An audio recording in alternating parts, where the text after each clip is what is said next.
Hi friends. நம்ம இப்போ எத பத்தி பார்க்க போறோம்னா, பிஏ இண்டஸ்ட்ரியோட சார்ட் அண்ட் ஃபண்டமெண்டல தான் நம்ம இப்ப பார்க்க போறோம். ஃபர்ஸ்ட்டு நம்ம இப்ப சார்ட்ட பார்த்துக்கலாம். சார்ட்டர்ல வந்து நான் ட்ரேடிங் வியூல தான் வீக்லி சார்ட் எடுத்திருக்கேன். வீக்லி சார்ட் எடுக்கும்போது தான் நம்ம கரெக்ட்டான ஒரு ட்ரெண்ட் லைன அசம்ப்ஷன் பண்ண முடியும். இப்ப வந்து இது எங்க ட்ரேட் ஆயிட்டு இருக்குன்னு பார்த்தீங்கன்னா, 3450 கிட்ட ட்ரேட் ஆயிட்டு இருக்கு. இது ஒரு சைட்வேஸ்ல தான் மூவ் ஆகிட்டுருக்கு.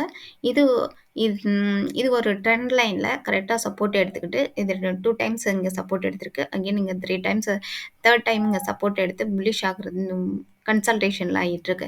ஒரு புல்லிஷ் ஆனுச்சுன்னா எது வரைக்கும் போகும்? இல்ல இது கரெக்ஷன் ஆகி கீழ வந்துச்சுன்னா எது வரைக்கும் வரும்?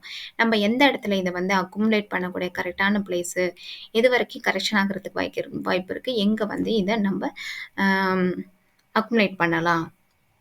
அப்படிங்கிறத நம்ம இப்போ பார்க்கலாம். ஃபர்ஸ்ட்டு வந்து இதோட ப்ரீவியஸ் பேட்டர்ன் எப்படி ஃபார்ம் ஆயிருக்குன்னு பார்க்கலாம். இது வந்து 2020 வரைக்கும் இது 2020ல இது எது வரைக்கும் கரெக்ஷன் ஆயிருக்குன்னு பார்த்தீங்கன்னா, ஒரு அரவுண்ட் ஒரு 1000 வரைக்குமே இது கரெக்ஷன் ஆயிருக்கு. 1000லேருந்து இது 3500 வரைக்கும் லாஸ்ட் ஒரு ஷார்ட் பீரியட்ல 1 இயர்ல இது வந்து 3500 வரைக்கும் ஏறியிருக்கு. இத நம்ம 2020ல இத வாங்கியிருந்தோம். நம்ம 2021ல வந்து இது வந்து ஒரு 2500 நமக்கு ஒரு ஷேருக்கு ஒரு 2500 நமக்கு ப்ராஃபிட் மட்டுமே கிடைச்சிருந்திருக்கும். இது வந்து இங்கேருந்து வந்து எவ்வளோ தூரம் வரைக்கும் இது கரெக்ஷன் ஆயிருக்குங்கிறத நம்ம பார்க்கலாம். எது வரைக்கும் கரெக்ஷன் ஆகுறதுக்கு ட்ரை பண்ணியிருக்குன்னா, 0.5 வரைக்கும் இது கரெக்ஷன் ஆகி வரதுக்கு ட்ரை பண்ணியிருக்கு. அதுக்கு முன்னாடி அதுக்கு முன்னாடி இந்த 100 டிஎம் இருக்கிறதுனால, இந்த 100 டிஎம்எல்ல சப்போர்ட் எடுத்துக்கிட்டு இது அகெயின் ஒரு சைட்வேஸ்ல இது மூவ் ஆகி போயிருக்கு. இந்த இடத்துல இந்த 100 டிஎம்ஏ இல்லன்னா, இது கண்டிப்பா அந்த 0.5 வரைக்கும் இது வந்து டச் பண்ணிட்டு தான் மேல மேல போயிருக்கும். 100 டிஎம்ஏ இருக்கிறதுனால இந்த இடத்துல சப்போர்ட் எடுத்துக்கிட்டு இது மேல போயிருக்கு. இப்போ வந்து நம்ம இது இதே மாதிரி இந்த லாங் வியூல இப்ப இருக்கிற ரீசன்ட் ஹை வரைக்கும் இத நம்ம செக் பண்ணி பார்த்தோம்னா, எது வரைக்கும் கரெக்ஷன் ஆகுறதுக்கு வாய்ப்பு இருக்குன்னு பார்த்தீங்கன்னா, இந்த இடத்துல வந்து 0.2 இருக்கு. இந்த இடத்துல தான் இப்ப அது சப்போர்ட் எடுத்துட்டு கன்சல்டேஷன்ல மோட்ல இருக்கு. இது இந்த 0.2 அதாவது 3300 இத வந்து பிரேக் ஆயிடுச்சுன்னா, இதே அதே இடத்துல இதுவும் இருக்கு. அதாவது 100 டிஎம்ஏ இருக்கு. இந்த 100 டிஎம்ஏலயும் சப்போர்ட்டா எடுத்துறதுக்கு வாய்ப்பு இருக்கு. 3200 கிட்ட இது 100 டிஎம்ஏ இருக்கு. இது ஒரு ஒரு நல்ல ஒரு கரெக்ஷன் வந்துச்சுன்னா, இது வந்து இந்த 100 டிஎம்ஏல வந்து கன்சிடர் பண்ணாது. இது கரெக்ஷன் ஆகிட்டு கீழ வரதுக்கு தான் வாய்ப்பு இருக்கு. அம் அப்படி ஒரு வேளை கரெக்ஷன் ஆனுச்சுன்னா, இந்த இடத்துல சப்போர்ட் ஆகுறதுக்கு வாய்ப்பு இருக்கு. எங்கன்னு பார்த்தீங்கன்னா, 2850 இது வரைக்குமே இது வர்றதுக்கு வாய்ப்பு இருக்கு. அதுக்கு முன்னாடி ஒரு ஒரு சப்போர்ட் இருக்கு. இந்த இடத்துல கூட இது சப்போர்ட் ஆகி மேல போறதுக்கு வாய்ப்பு இருக்கு. எங்கன்னு பார்த்தீங்கன்னா, 2930 கிட்ட சப்போர்ட் எடுத்து மேல போறதுக்கு வாய்ப்பு இருக்கு. இன்னொரு ப்ளஸ் பாயிண்ட் என்னன்னு பார்த்தீங்கன்னா, இந்த இடத்துல 200 டிஎம்ஏ வருது 2800ல. இந்த 2930லேருந்து இந்த 2800 வரைக்கும் எவ்வளோ நம்ம அக்குமுலேட் பண்ண முடியுமோ, அவ்வளோவும் இந்த இடத்துலயே அக்குமுலேட் பண்ணிக்கலாம். ஏன்னா, இந்த 200 டிஎம்ஏ அவ்வளோ சீக்கிரம் இது கட் ஆகி கீழ வரதுக்கு வாய்ப்பு இல்ல. இது ஒரு நல்ல ஸ்டாக். அதனால இது கண்டிப்பா 200 டிஎம்ஏ கட் பண்ணிட்டு கீழ போகாது. இந்த இடம் வந்துச்சுன்னா, நம்ம நல்லாவே அக்குமுலேட் பண்ணலாம். நம்ம 2020ல ஒரு பெரிய கரெக்ஷன் வரும்போதே பார்த்தீங்கன்னா, இந்த 200 டிஎம்ஏ டச் பண்ணிட்டு, இது மேல தான் போயிருக்கே தவிர, இது கட் பண்ணிட்டு கீழ போகவே இல்ல. அதனால நல்லா வந்து கன்ஃபார்ம் பண்ணலாம். இந்த 200 டிஎம்ஏல இது வந்து பிரேக் ஆகி கீழ போகாது. இந்த இடத்துல வந்துச்சுன்னா, நம்ம கண்டிப்பா நல்லா அக்குமுலேட் பண்ணலாம். ஒருவேளை இது அப்படி கரெக்ஷன் ஆகி கீழ வந்துச்சுனாலுமே, 2500ல இது கண்டிப்பா சப்போர்ட் எடுத்துக்கும். நம்ம ஒரு கொஞ்சம் வேல்யூ மட்டும் அத வந்து கொஞ்சம் ஒதுக்கி வச்சுட்டு, நம்ம வாங்கக்கூடிய ஃபண்டுல கொஞ்சம் ஒதுக்கி வச்சுட்டு, இந்த இடம் வந்துச்சுன்னா, ஒரு வேளை வந்துச்சுன்னா வாங்குறதுக்காக நம்ம ஃபண்ட எடுத்து வச்சுக்கலாம். இங்கவே நம்ம நல்லா அக்குமுலேட் பண்ணிக்கலாம். இங்க வந்துச்சுன்னா கொஞ்சம் கன்சிடர் பண்றதுக்காக ஒரு அமௌண்ட் வந்து ஒதுக்கி வச்சுக்கிறது நல்லது. ஒருவேளை இது புல்லிஷ் ஆகுனுச்சு, இப்ப இருக்கிற இந்த இடத்துலேருந்தே இந்த ட்ரெண்ட இது பிரேக் பண்ணல. இது அகைன் இந்த கன்சல்டேஷன் இந்த அப்வர்டா போகுறது மாரி இருந்துச்சுன்னா, எது வரைக்கும் போகும்? அப்படிங்கிறத நம்ம இப்ப பார்க்கலாம். சைட்வேஸ்லயே புல்லிஷா இருக்கு.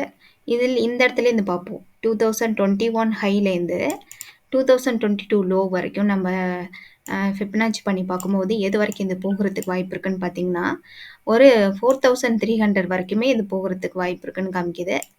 4300 வரைக்கும் இது போகுறதுக்கு வாய்ப்பு இருக்குன்னு. இந்த இடம் வரைக்கும் டச் பண்றதுக்கு வாய்ப்பு இருக்கு.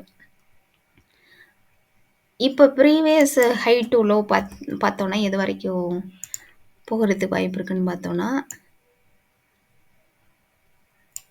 அது 4400 இருக்கு. ஒரு 4300லேருந்து 4400 வரைக்குமே இந்த ஸ்டாக் வந்து அ அ புல்லிஷ் ஆகுறதுக்கு வாய்ப்பு இருக்கு. ம். நம்ம அந்த இடம் வந்துச்சுன்னா, நம்ம வந்து ப்ராஃபிட் புக் பண்ணிட்டு, அகைன் இந்த இடத்துல வந்து மறுபடியும் வந்து சப்போர்ட் எடுத்துக்கும். அப்படி ஒரு வேளை இதே ட்ரெண்டா இது ஃபாலோ பண்ணிட்டு போணுச்சுன்னா, இந்த 4400 வரும்போது நம்ம கொஞ்சம் கொஞ்சம் ஆம் செல்லுக்கு கன்சிடர் பண்ணிக்கிட்டு, இந்த இடம் வரும்போது கொஞ்சம் அக்குமுலேட் பண்ணிக்கிறதுக்கு நம்ம கன்சிடர் பண்ணலாம். அடுத்து நம்ம வந்து ஆர்எஸ்ஐ எப்படி இருக்குன்னு பார்ப்போம். ஆர்எஸ்ஐ பார்த்தீங்கன்னா, 46 கிட்ட இருக்கு. எப்பவுமே வந்து இப்போ 40-60 வந்து கன்சல்டேஷன் மோடுன்னு சொல்லுவோம். இப்போ வந்து 46ல இருக்கிறதுனால, இப்போ இது கன்சல்டேஷன்ல தான் இருக்கு. புல்லிஷ்ல இல்ல. நம்ம 60க்கு மேல போணுச்சுன்னா, இது வந்து புல்லிஷ்ஷா நம்ம கன்சிடர் பண்ணிக்கலாம். 4600 வரைக்குமே இது போகும் அப்படின்னு நம்ப முடிவு பண்ணிக்கலாம். அதாவது 60க்கு மேல ஆர்எஸ்ஐ 60க்கு மேல போணுச்சுன்னா, இது 4600 வரைக்கும் போறதுக்கு வாய்ப்பு இருக்கு. இல்ல இந்த 46ல இருக்கிற இப்ப ஆர்எஸ்ஐ வந்து 40க்கு கீழ போயிடுச்சுன்னா, இது வந்து இது வந்து ஒரு 22 வரைக்குமே இது ஆர்எஸ்ஐ போறதுக்கு வாய்ப்பு இருக்கு. அப்படி வரும்போது இந்த 22, 23லாம் நம்ம வந்து ஆர்எஸ்ஐ டச் ஆகும்போது நம்ம நல்லா அக்குமுலேட் பண்ணிக்கிற இடமா நம்ம கன்சிடர் பண்ணிக்கிட்டு, அந்த இடத்துல அக்குமுலேட் பண்ணிக்கலாம். இப்போ வந்து இது சைட்வேஸ்ல தான் இருக்கு. இது வந்து நம்ம வேணா ஒரு ஒரு ஒரு குவான்டிட்டி மட்டும் வாங்கிட்டு, இந்த வாட்ச் லிஸ்ட்ல ஆட் பண்ணிட்டு, நமக்கு இத வாட்ச் பண்ணலாம். இது வந்து கரெக்ஷன் ஆனுச்சுன்னா, இத அக்குமுலேட் பண்ணிக்கிற இடம் வரும்போது நம்ம அதிகமா அக்குமுலேட் பண்ணிக்கலாம். பிஏ இண்டஸ்ட்ரியோட ஃபண்டமெண்டல நம்ம இப்ப பார்க்கலாம். இதோட கேப்பிட்டலைசேஷன் எவ்வளோ இருக்குன்னு பார்த்தீங்கன்னா, அரவுண்ட் 52,000 குரோர்ஸ் கிட்ட இருக்கு. இதோட கரண்ட் பிரைஸ் பார்த்தீங்கன்னா, 3,500 கிட்ட இருக்கு. இதோட புக் வேல்யூ பார்த்தீங்கன்னா, 526. இது புக் வேல்யூவோட கரண்ட் பிரைஸ் வந்து ஒரு 6 டைம்ஸ் அதிகமா இருக்கு. 6.5 டைம்ஸ் வந்து பிரைஸ் டூ புக் வேல்யூவா இருக்குது. இதோட ஹை பார்த்தீங்கன்னா, லாஸ்ட் 1 இயர்ல இது 4,000 வரைக்கும் ஹைல இருக்கு. லாஸ்ட் 1 இயர்ல வந்து லோ பார்த்தீங்கன்னா, 2,870 வரைக்கும் இது லோ டச் பண்ணியிருக்கு. ஸ்டாக் பிஇ பார்த்தீங்கன்னா, 35 கிட்ட இருக்கு. இதோட இண்டஸ்ட்ரி பிஇ பார்த்தீங்கன்னா, 33 கிட்ட இருக்கு. இண்டஸ்ட்ரி பிஇயோட கம்பேர் பண்ணும்போது ஸ்டாக் பிஇ வந்து சிமிலரா இருக்குது. அதனால இத ஓவர் வேல்யூஷன்லாம் இல்ல. அதனால இதுக்கு நம்ம கன்சிடர் பண்ணக்கூடிய ஸ்டாக் தான். புக் வே அடுத்தது பார்த்தீங்கன்னா, டிவிடெண்ட் ஈல்டு வந்து 0.29% குடுக்குறாங்க. ஆர்ஓசி, ஆர்ஓஇ வந்து 15க்கு மேல இருக்கணும். அது மாரி இருக்க ஸ்டாக்க தான் நம்ம கன்சிடர் பண்ணணும். இது வந்து ஆர்ஓசி பார்த்தீங்கன்னா, 21% இருக்கு. ஆர்ஓஇ பார்த்தீங்கன்னா, 18% கிட்ட இருக்கு. அடுத்தது பார்த்தீங்கன்னா, ஃபேஸ் வேல்யூ வந்து 1. ஏர்ன் இது வந்து ஒரு ஷேருக்கு வந்து இது எவ்வளோ ப்ராஃபி ப்ராஃபிட் பண்றாங்கன்னா, அம் 98 ரூபீஸ் வந்து எர்னிங் பெர் ஷேரா இருக்கிறாங்க இவங்க. அடுத்தது பார்த்தீங்கன்னா, இண்டஸ்ட்ரி பிஇ வந்து 33. ப்ரொமோட்டர் ஹோல்டிங் பார்த்தீங்கன்னா, 46%. எப்பயுமே 50க்கு மேல இருக்கணும்னு சொல்லுவோம். ஆனா, இது நல்ல ஸ்டாக்குங்கிறதுனால நம்ம இத கன்சிடர் கூடியது தான். லாஸ்ட் 3 இயர்ஸ்ல வந்து இது லைட்டா ரெடியூஸ் பண்ணியிருக்காங்க ப்ரொமோட்டர். அடுத்தது வந்து எஃப்ஐ ஹோல்டிங் பார்த்தீங்கன்னா, 20% இருக்காங்க. இது அப்புறம் எஃப்ஐ வந்து நல்ல இன்ட்ரெஸ்ட் காட்டக்கூடிய ஸ்டாக்கா இருக்குது இது. 20% கிட்ட வரைக்கும் இருக்கிறாங்க இவங்க. லாஸ்ட் 3 இயர்ஸ்ல வந்து இவங்க 0.5% வந்து இன்க்ரீஸ் பண்ணியிருக்காங்க இவங்களோட ஸ்டேக்க. இவங்க பிஇஜி ரேஷியோ பார்த்தீங்கன்னா, 1.26 இருக்கு. 1க்கு கீழ இருக்கிற பிஇஜி ரேஷியோங்கிறது நல்லாவே நம்ம கன்சிடர் பண்ணலாம். இது 1.26 தான் இருக்கு. இருந்தாலுமே இத நம்ம கன்சிடர் பண்ணக்கூடிய இடத்துல தான் இருக்கு. கரண்ட் ரேஷியோ பார்த்தீங்கன்னா, 2க்கு மேல இருக்கணும். இவங்க 3.4 இருக்காங்க. இன்ஸ்டிக் வேல்யூ பார்த்தீங்கன்னா, 2,200 கிட்ட இருக்குது. இத வச்சு நம்ம பை, செல் பண்ணக்கூடாது. ஜஸ்ட் வந்து ஒரு கிராஸ் செக் பண்ணிக்கலாம். ஃப்ரீ கேஷ் ஃப்ளோ பார்த்தீங்கன்னா, 94.6 இருக்கு. சேல்ஸ் குரோத் பார்த்தீங்கன்னா, 18.8 இருக்கு. சேல்ஸ் ப்ராஃபிட் குரோத் பார்த்தீங்கன்னா, 46 இருக்கு. அடுத்தது சேல்ஸ் குரோத் பார்த்தீங்கன்னா, லாஸ்ட் 3 இயர்ஸ்ல வந்து 24.5% இருக்கு. ப்ராஃபிட் வந்து லாஸ்ட் 3 இயர்ல 1340 கிட்ட இருக்குது. எப்பவுமே வந்து சேல்ஸ் குரோத்தும், ப்ராஃபிட் குரோத்தும் லாஸ்ட் 3 இயர்ஸ்ல ஒரு 20க்கு மேல இருந்துச்சுன்னா, அது ஒரு நல்ல ஸ்டாக்கா நம்ம கன்சிடர் பண்ணலாம். இது 2மே வந்து 24க்கு மேல 25க்கு மேல தான் இருக்குது. அடுத்தது வந்து இதோட 10 இயர்ஸ் பிஇ பார்த்தீங்கன்னா 40. இதோட ஸ்டாக் பிஇய கம்பேர் பண்ணும்போது, ஸ்டாக் பிஇயும் வந்து கம்மியா தான் இருக்கு. அதனால இத நம்ம கன்சிடர் பண்ணலாம். இந்த வீடியோ வந்து எஜுகேஷன் பர்ப்பஸ்க்காக தான்.